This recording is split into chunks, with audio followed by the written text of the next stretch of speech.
The massive lecture hall on Viridian Prime sparkled with advanced technology that would make any human scientist weep with envy. Floating displays showed three-dimensional maps of distant galaxies while crystalline beings adjusted their viewing. Pods with mere thoughts?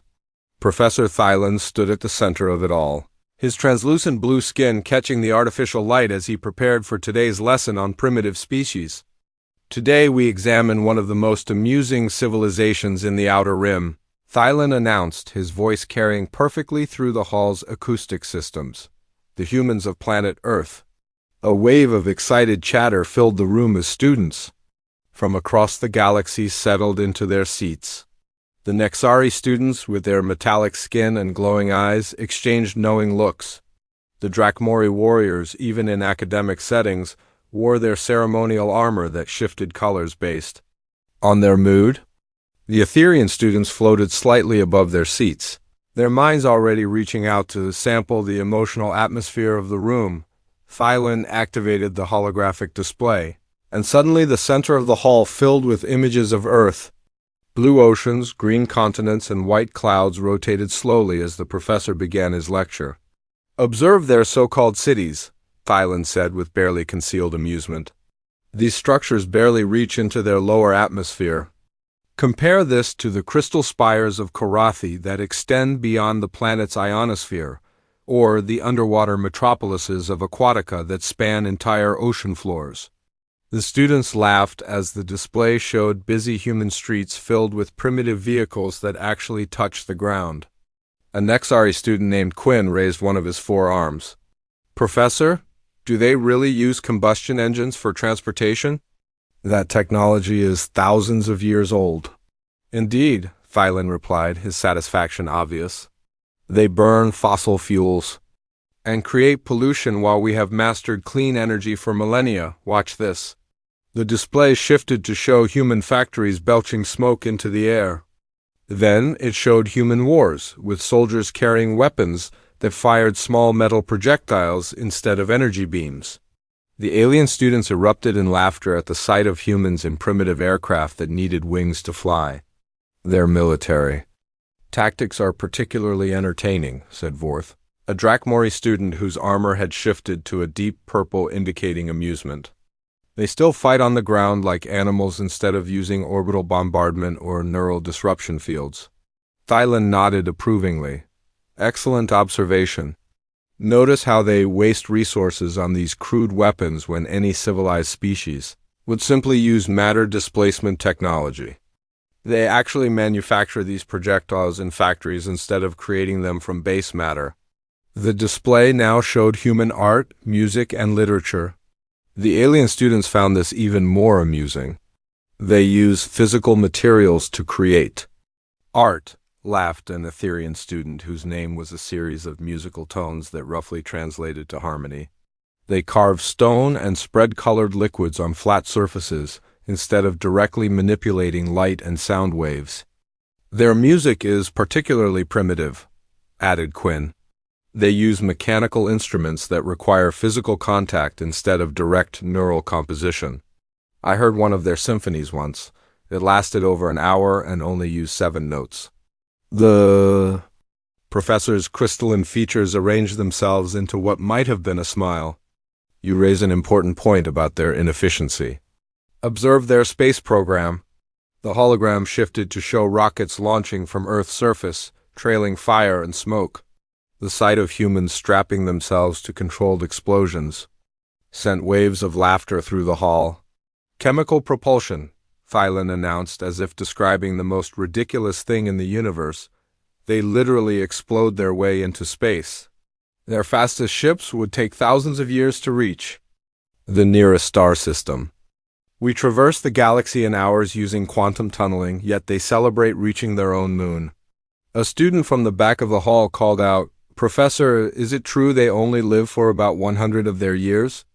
"Quite true, Thylan." "Confirmed. Their entire civilization is built around these brief lifespans. They accomplish so little individually that they must pass knowledge through primitive methods like written language and recordings. Compare this to our memory crystals that can store the complete experiences of a million lifetimes.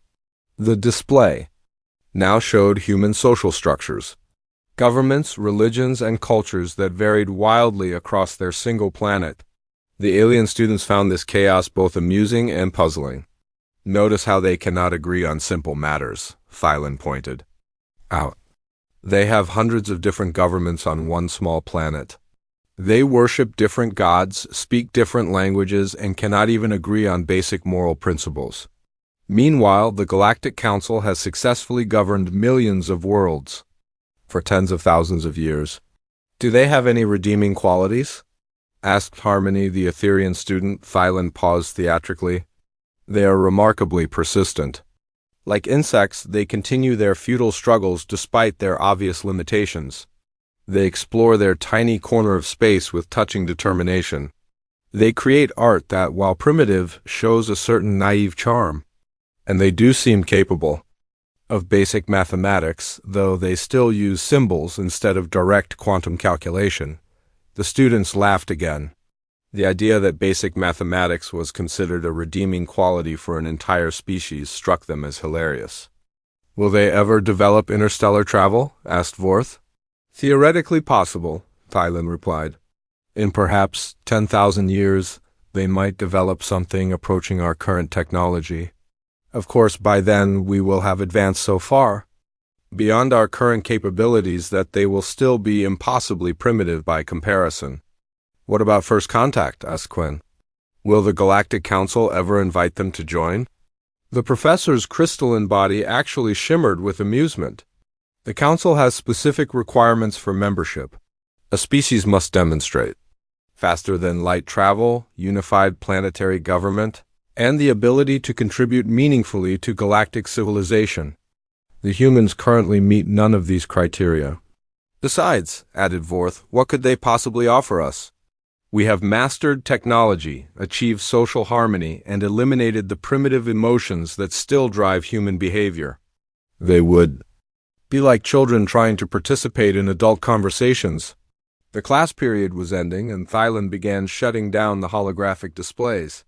Your assignment for next week is to compare human development with any other species we have studied. I believe you will find that even the most primitive civilizations in our database show more promise than these humans. As the students filed out of the hall, their conversations continued to mock various aspects of human civilization. None of them noticed the small recording device that had automatically documented the entire lecture, as it did for all classes. The device uploaded the session to the Academy's vast archives, where it would wait patiently among millions of other recordings. The surveillance system that captured every word of their mockery would prove to be humanity's greatest advantage. When the galaxy desperately needed what those laughing students could never have imagined, the chaotic, unpredictable, and utterly determined spirit of the human race. The emergency sirens wailed across Viridian Prime as dark shapes blotted out the stars. The Void Swarm had arrived without warning, their massive ships emerging from the depths of space like nightmares made real. The same crystalline spires that Professor Thalen had proudly compared to human cities now crumbled under weapons that seemed to bend reality itself. Across the galaxy, the story was the same. The Nixari homeworld's quantum computers, capable of calculating the movements of every atom in a solar system, could not predict where the swarm would strike next. The Drakmori war fleets, which had conquered hundreds of worlds with their superior tactics, found their weapons passing harmlessly through swarm vessels that existed in multiple dimensions simultaneously. The Etherian telepaths, who could read thoughts across star systems, encountered minds so alien that contact with them drove their psychics insane. The Karafi Empire's energy shields, which could deflect the fury of a star, shattered like glass against swarm weapons that attacked the very structure of matter. In the halls of the Galactic Council, panic had replaced the usual dignified deliberation. Representatives from 1,000 species argued desperately about defense strategies while their worlds burned in the distance. The massive chamber, which had seen peace for millennia, now echoed with the sounds of desperation. The swarm has consumed 17 systems in the past week, announced Council Leader Zenth, his usually perfect composure cracking. Our most advanced military minds cannot comprehend their attack patterns. They strike without warning, ignore our strongest defenses and leave nothing but empty space behind them. The Nexari representative, his metallic skin flickering with stress patterns, stood to address the assembly. Our analysis computers have run millions of simulations. Every scenario ends with our defeat. The swarm's technology operates on principles we cannot understand. Our warriors have fought the swarm in direct combat, added the Drakmori delegate, his armor cycling through colors that indicated both fury and fear. They adapt to our weapons instantly. Every tactic we employ becomes useless within minutes of engagement. The Etherian speaker's voice carried the weight of shared mental anguish. We have attempted to communicate with them. The experience is indescribable. Their minds exist in configurations that no civilized being should witness. They do not think. As we think, they do not exist as we exist. Council Leader Zenth raised his hand for silence. Are there any options we have not considered? Any allies we have not contacted? Any strategies we have not explored? Uncomfortable silence fell over the chamber. The greatest minds in the galaxy had exhausted their options. The most advanced civilizations in known space were admitting defeat. In the back of the chamber, a junior analyst named Kira sat quietly at her data terminal. She belonged to the Lyrian species, peaceful researchers who had joined the council only recently. Her people had never been considered particularly important, and she had never spoken in the Great Assembly before, but Kira had been studying something that none of the great military minds had bothered to examine. As the council debated impossible solutions, she had been searching through the archives for any information about species that might help. Her search had led her to the surveillance recordings from the Galactic Academy. She had watched Professor Thylan's lecture about humans with growing fascination. While the alien students laughed at human primitive technology and chaotic social structures, Kira began to see something else entirely. She noticed patterns that the arrogant professor had missed completely. The humans fought constant wars, but each conflict drove rapid technological advancement. They faced problems by trying dozens of different solutions simultaneously. Their governments were chaotic, but that chaos meant they could adapt quickly to changing circumstances. Their short lifespans meant they were always urgent, always pushing forward, always trying new approaches. Most importantly, their technology was primitive but incredibly versatile. While alien civilizations developed specialized tools for specific purposes, humans created simple devices that could be modified for countless applications. A human weapon could become a tool. A human tool could become a weapon. Their entire civilization was built around adaptation and improvisation. Kira looked up from her terminal at the panicking council members. These species had achieved peace and prosperity by perfecting their societies, by eliminating chaos and unpredictability. They had created stable, logical civilizations that could be predicted and understood, but the void swarm was unpredictable. They existed outside normal reality, operated by incomprehensible principles, and adapted to any predictable response.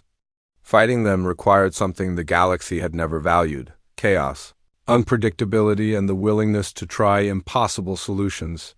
Kira's hands trembled as she realized what she had discovered. The same qualities that made humans appear primitive to the galaxy's great civilizations were exactly what was needed to fight the swarm. Humans were not advanced despite their chaos. They were potentially powerful because of it. She began typing rapidly, pulling up more human records. Their military history showed constant adaptation under pressure. Their technology showed incredible versatility. Their society showed a willingness to completely change direction when circumstances demanded it. While the council debated using their most advanced weapons against an enemy that had already proven immune to advanced technology, Kira wondered if the solution might be to use the most primitive technology in the galaxy. Technology that was so simple and chaotic that the swarm could never predict it. The debate in the chamber grew more heated as representatives realized they were truly out of options. The swarm was advancing toward the galaxy's core worlds, and nothing they had tried had even slowed it down. Kira took a deep breath and activated her terminal's communication function. A small light began blinking on Council Leader Zenth's podium, indicating that a junior analyst was requesting permission to speak. In the thousands of years of Council history, such a request had never been granted during an emergency session, but these were not normal times. Council Leader Zenth noticed the blinking light and paused in his desperate attempts to maintain order. Perhaps he thought someone had found information in the archives that could help them. The chair recognizes Junior Analyst Kira of the Lyrian.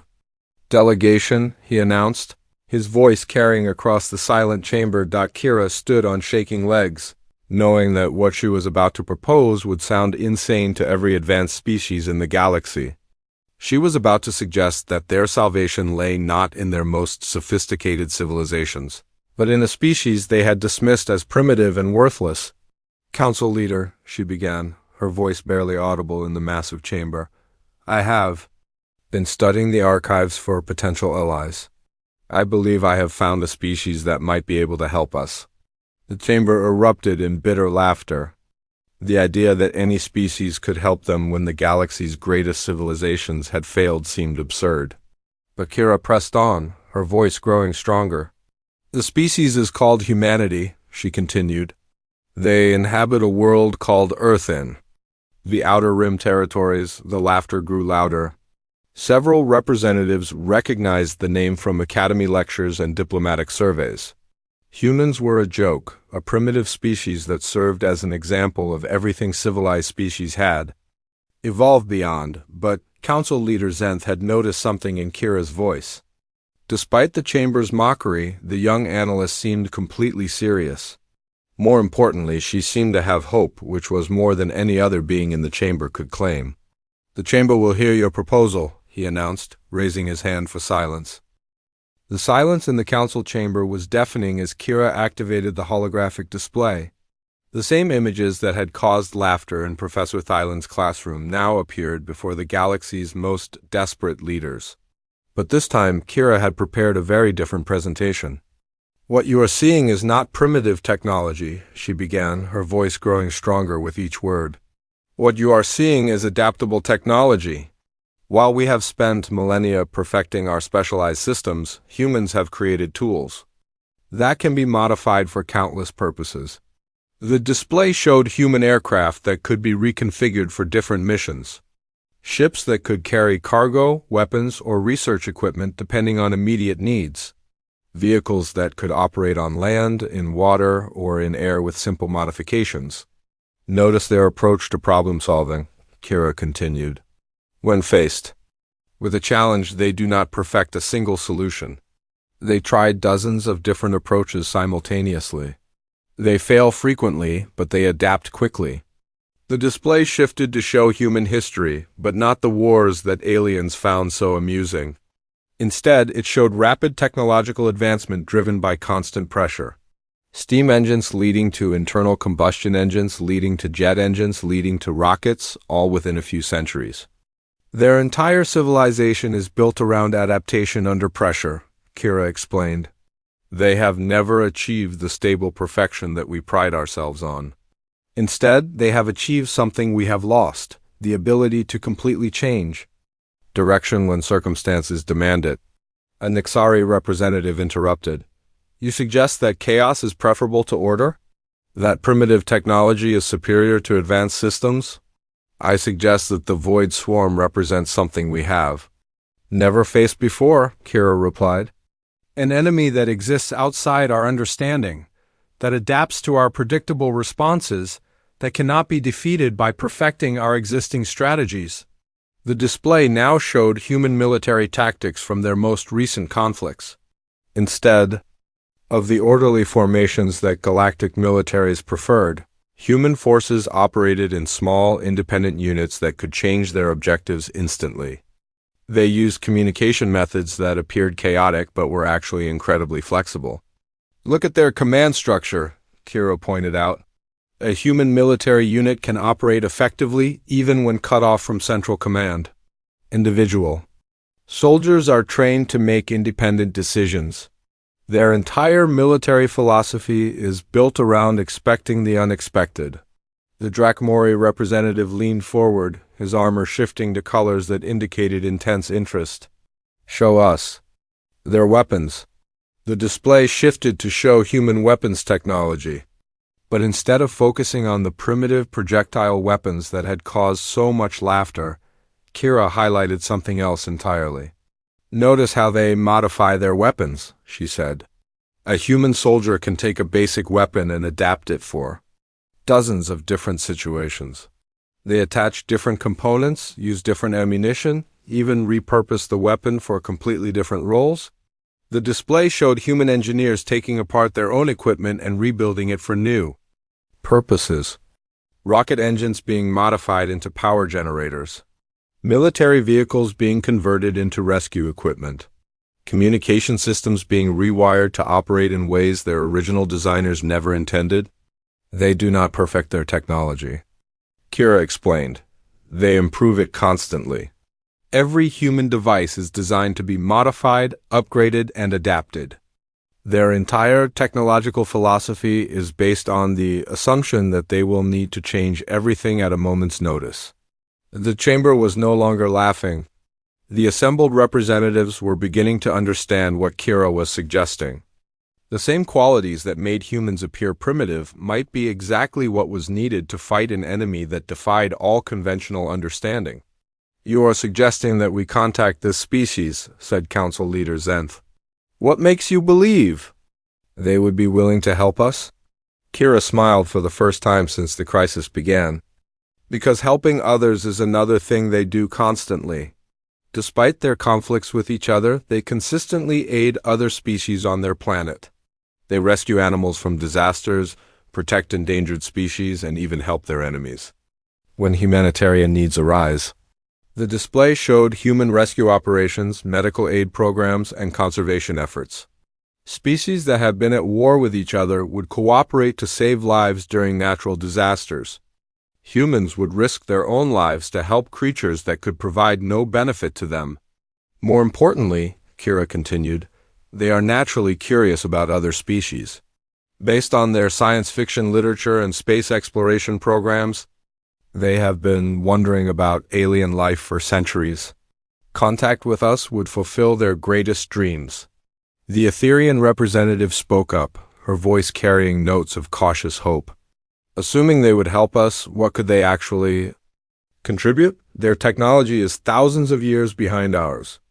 That is exactly why they might succeed where we have failed, Kira replied. The Void Swarm adapts to advanced technology almost instantly.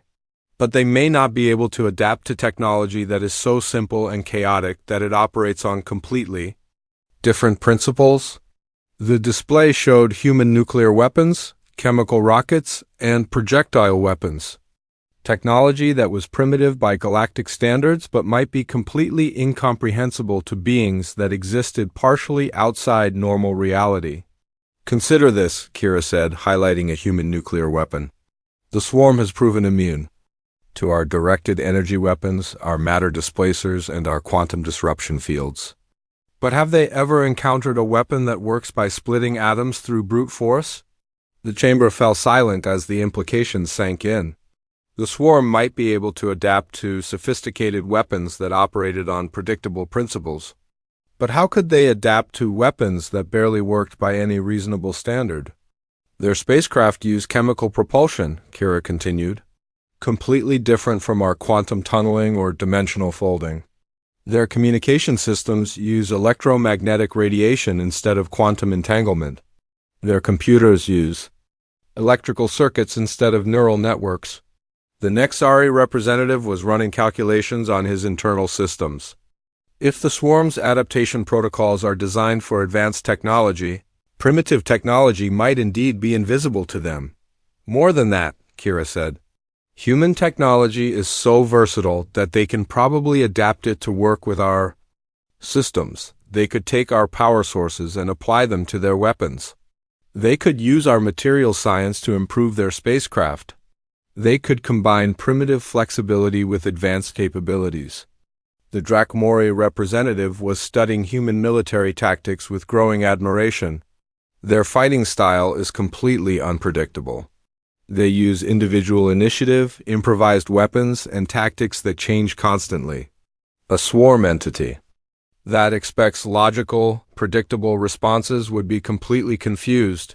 Council leader Zenth stood up, his expression showing the first hint of hope since the crisis began. Are you suggesting that we offer an alliance to this species? That we share our technology with them in exchange for their assistance? I am suggesting that we might learn from them, Kira replied. We have spent thousands of years eliminating chaos from our civilizations, but chaos might be exactly what we need to survive. The chamber erupted in discussion as representatives debated the unprecedented proposal. The idea of learning from a primitive species challenged everything they believed about galactic civilization. But the alternative was extinction. As the debate continued, Kira quietly played the surveillance recording from Professor Thyland's classroom. The sound of alien students laughing at human primitive technology filled the chamber. But now, instead of amusement, the laughter sounded like the echo of a terrible mistake. The galaxy's greatest minds had dismissed humanity as worthless. But in their darkest hour, those same minds were beginning to realize that humanity's greatest weaknesses might actually be their greatest strengths.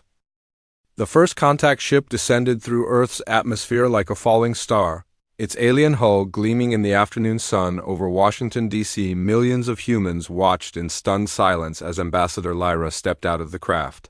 Her silver skin reflecting the light in patterns that seemed to shift with her emotions. President Torres stood waiting on the White House lawn, flanked by General Mitchell and Dr. Patel. The three humans had been hastily briefed on the situation, but nothing could have prepared them for the reality of meeting beings from the stars. People of Earth, Lyra began, her voice carrying perfectly through the translation devices her team had prepared. I bring greetings from the Galactic Council.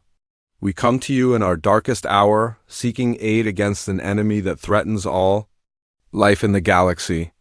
The human leaders exchanged glances. They had expected many things from first contact, but not a desperate plea for help from an advanced alien civilization. Ambassador, President Torres replied, stepping forward with the confidence that had made her one of the most respected leaders. On Earth, we welcome you to our world. But I must ask, why would beings who can travel between the stars need help from us? Lyra activated her holographic display, showing the assembled humans images of the Void Swarm's attacks. Entire star systems consumed, fleets of advanced spacecraft destroyed, civilizations that had existed for millions of years wiped out in hours. This enemy adapts to our technology faster than we can modify it, Lyra explained. They exist partially outside normal reality, making them immune to our most powerful weapons. They think in ways we cannot understand, making their actions impossible to predict. General Mitchell stepped forward, his military experience immediately focusing on the tactical situation. You are telling us that you have an enemy you cannot predict, cannot outgun, and cannot outthink? That is correct, Lyra replied, surprised by the human's direct approach to the problem. Dr. Patel, who had spent her career studying adaptive systems, leaned forward with obvious interest. And this enemy adapts to your technology but has never encountered ours? Yes, Lyra confirmed. Your technological base is completely different from anything they have faced. President Torres crossed her arms, her expression shifting into what any human would recognize as strategic thinking mode. How long do we have to prepare? The three questions hit Lyra like physical blows. She had expected fear, awe, or at least confusion from the humans. Instead, they had immediately begun analyzing the situation as a problem to be solved.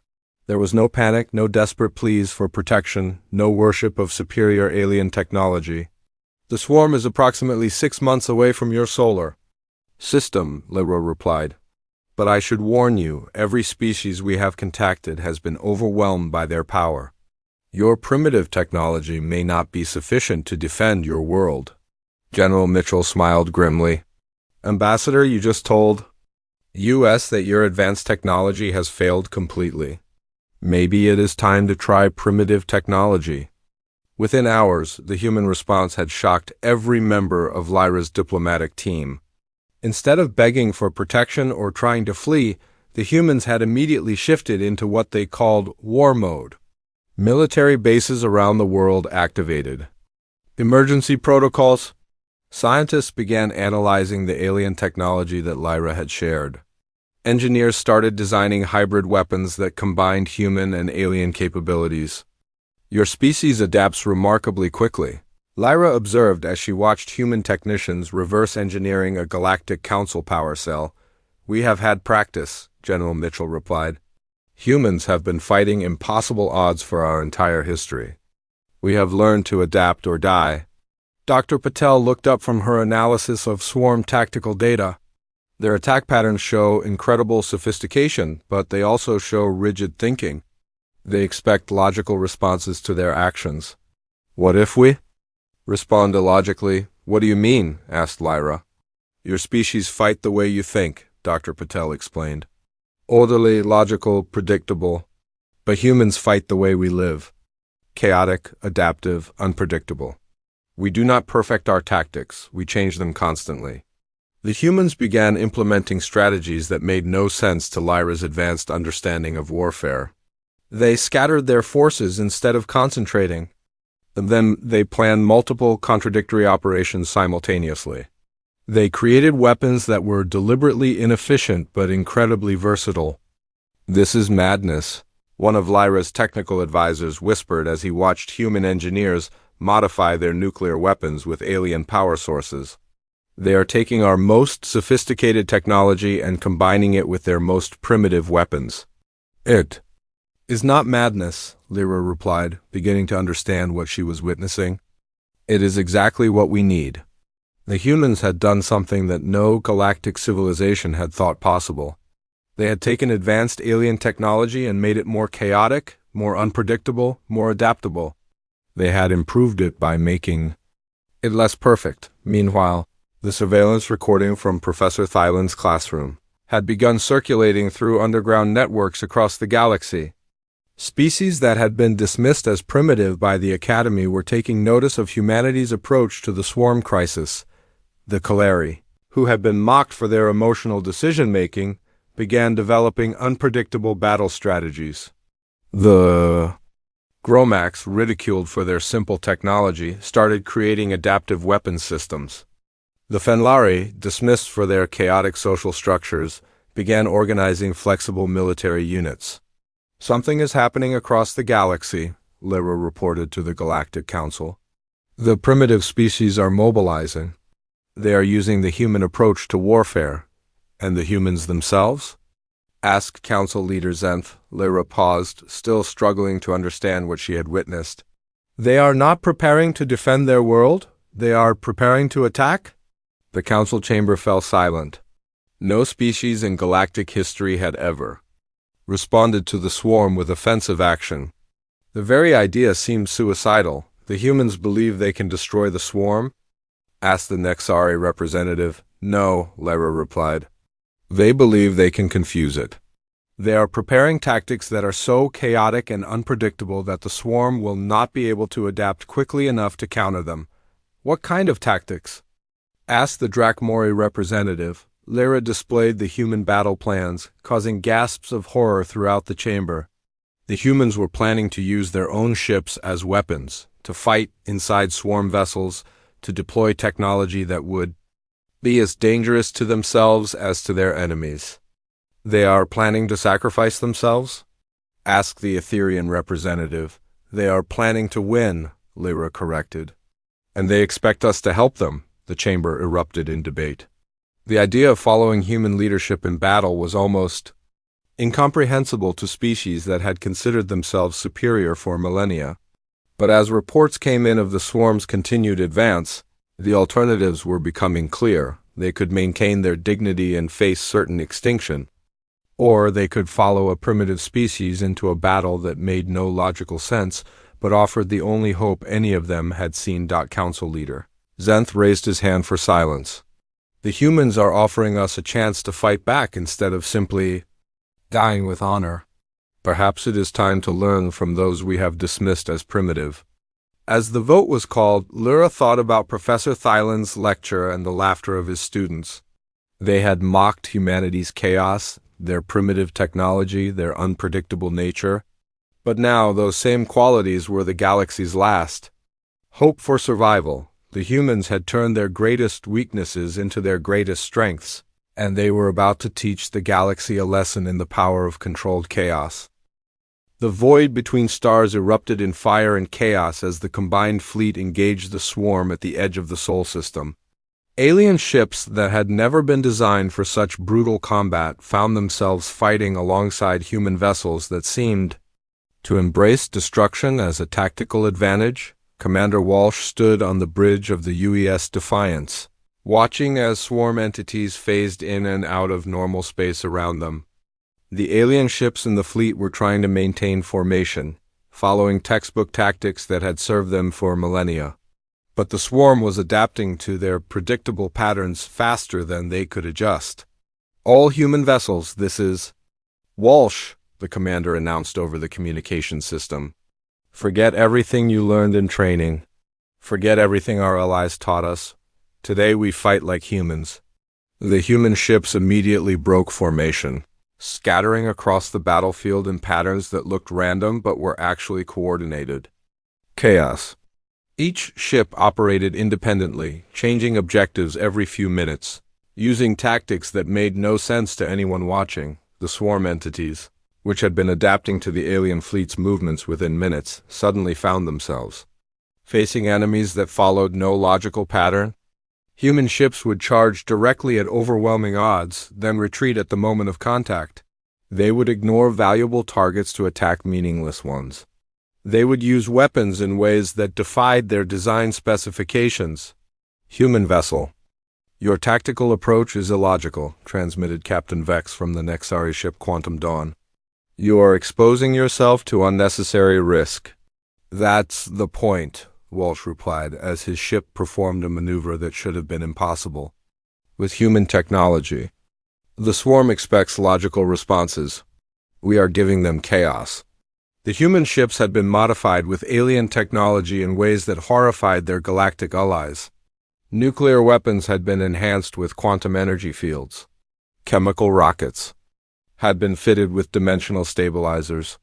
Projectile weapons had been linked to matter displacement systems. The result was weapons that barely worked by any reasonable standard, but worked in ways that nothing in the galaxy had ever seen. Before initiating Terran Gambit, Walsh announced as his ship accelerated directly toward the largest swarm entity.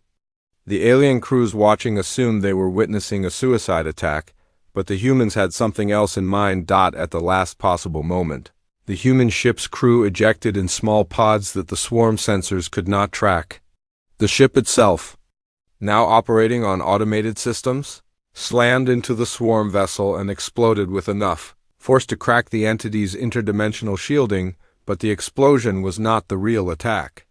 The ejection pods, each carrying a small team of human marines, had been designed to breach the swarm vessel's hull during the moment of dimensional instability caused by the explosion. Boarding parties away, Walsh reported from his pod as it punched through the swarm entity's defenses. Initiating close-quarters combat. The concept of fighting inside an enemy vessel was completely foreign to galactic warfare. Advanced civilizations had eliminated such primitive tactics millennia ago. But the humans had never eliminated anything that might be useful inside the swarm vessel. The human marines found themselves in an environment that existed partially outside normal reality. The corridors shifted and changed, gravity pointed in random directions, and the very air seemed to attack them. But humans had been fighting in impossible conditions for their entire history. They adapted to the shifting environment, used their primitive projectile weapons to damage systems that were immune to energy weapons, and employed tactics that were so chaotic that the swarm's internal defenses could not predict them. The human boarding parties are having an effect, reported Dr. Patel from the command ship. The swarm entity is losing cohesion. Its adaptive systems are failing. Across the battlefield, other human ships were implementing equally impossible tactics. The used persistence had modified its communication array to broadcast human music directly into swarm neural networks, causing system-wide confusion in entities that had never encountered organized sound patterns. The UES determination was using its waste disposal systems as improvised weapons, launching garbage at speeds that turned refuse into devastating projectiles. "This is insane," muttered Captain Vex as he watched human forces achieve the impossible. "They are using their life support systems as weapons. They are turning their escape pods into missiles. They are fighting with equipment that should not work." "That is why it works," replied Ambassador Lyra, who had remained with the alien fleet to coordinate the battle.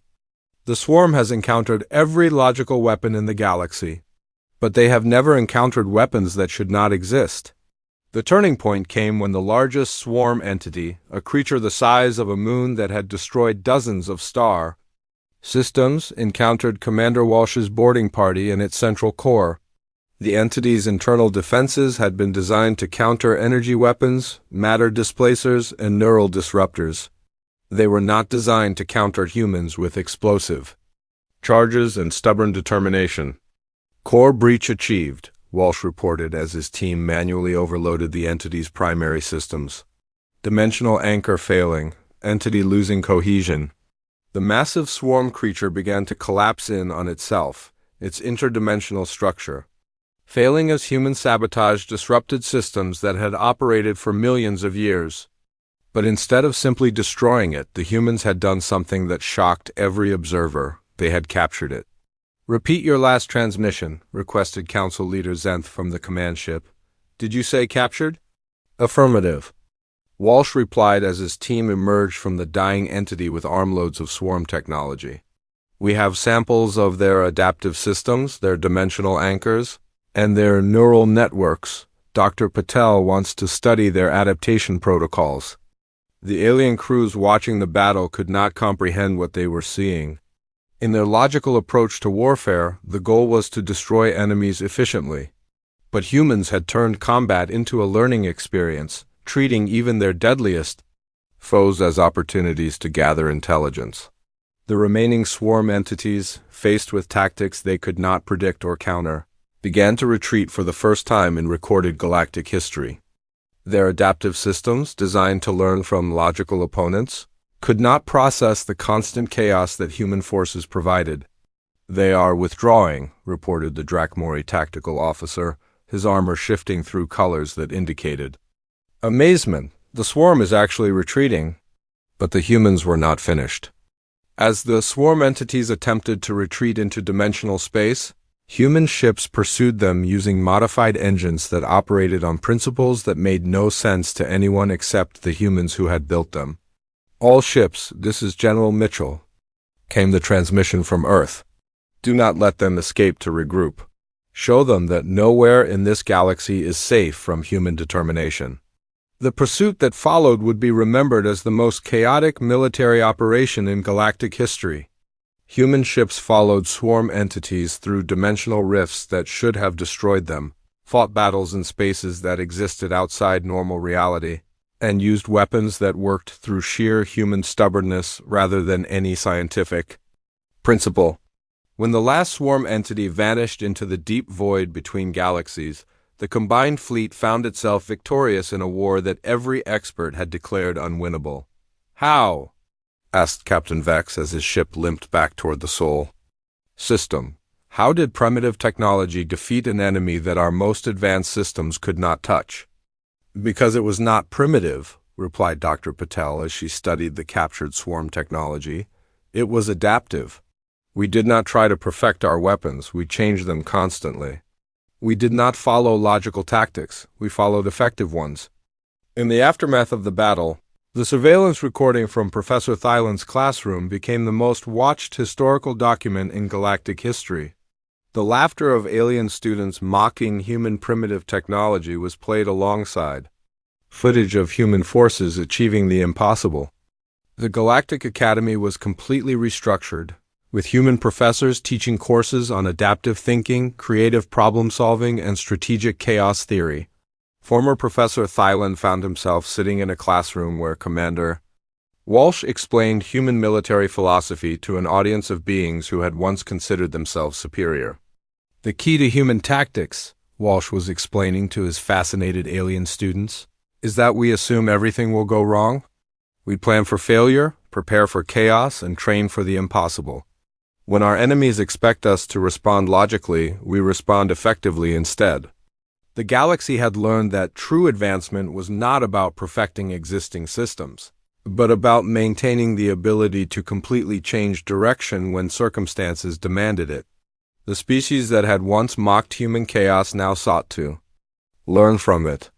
Ambassador Lara stood in the rebuilt council chambers, watching representatives from hundreds of species debate using principles they had learned from humanity. The chamber that had once echoed with panic and desperation now rang with the sounds of determined planning and adaptive thinking. "What happens now?" asked Council Leader Zenth as he reviewed reports of species across the galaxy implementing human-style adaptive technologies. "Now we learn," Lyra replied, watching a group of young aliens eagerly discussing human combat techniques. "We learn that survival is not about being the strongest or the smartest. It is about being the most willing to change." Outside the council chambers, construction crews were building new diplomatic facilities designed using human architectural principles. The buildings were designed to be constantly modified, upgraded, and adapted for changing needs. Like humanity itself, they were built to evolve. The galaxy had discovered that its salvation lay not in the perfection of order, but in the mastery of chaos. And at the center of it all, on a small blue world in the outer rim, humans continued to do what they had always done: adapt, overcome, and prove that impossible was just another word for something they had not figured out yet.